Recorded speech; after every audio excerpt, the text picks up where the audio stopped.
Support for Trump, September 7, 2020 by Anna von Reitz. When hateful personalized gossip comes out of the mouths of grown men and women, I find it appalling. Grown people should know better, have deeper insights and concerns, and be less judgmental about superficial things. Who cares what color Donald Trump's hair is? George Washington wore a wig. And it was powdered white. Am I supposed to get up and dance? I keep my eye on the ball, on the things that matter, the things that make life better or worse for us all, the meat and potatoes, the bacon delivered for all Americans, not just some Americans who, like the pigs in the story Animal Farm, want to be more equal than others. I keep track of events, so I know who caused the problems. Trump provided more living wage jobs for blacks, Hispanics, and Orientals than any other president ever has, picked millions of folks up out of hopeless welfare dependency and offered them a future. How many are smart enough to get it and vote accordingly? Let's start with day one, the non-existent Russian collusion. Turns out the only collusion was the collusion of Hillary Clinton and Harry Reid to sell 20% of our uranium to the Russians. To me, that's treason.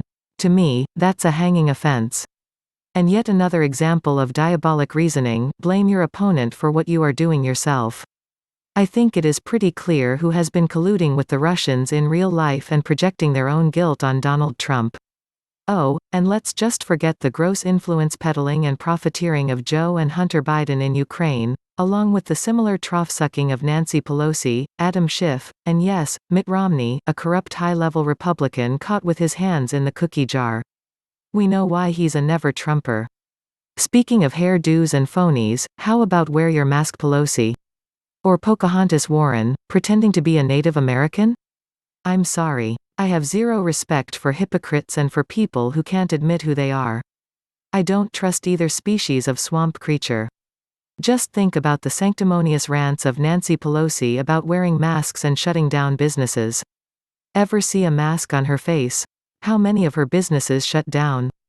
And now, Black Lives Matter, but billions of dollars of damage to public buildings and private businesses do not. How many people have been murdered now by these thugs roaming our streets in Democrat-controlled cities? Those Democrat governors and mayors are 100% commercially and personally liable for not calling in assistance to quell the violence and looting. They failed job one for any government: protecting the people and their property. I can easily understand now how the majority of Democratic Party presidential candidates in the first debate led with stories about how they failed at everything.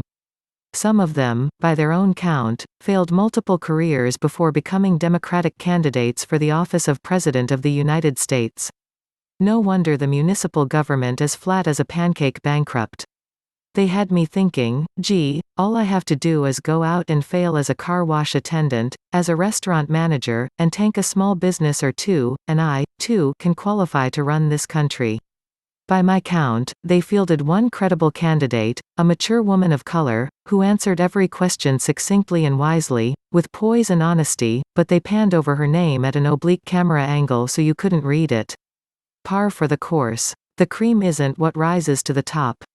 Compared to the zombie duo Dream Team, Donald Trump is a towering intellect, and that rarest thing in American politics, a man who keeps his word. Go figure. Jethro. Not into not as not plus not as not multiplied by not as not.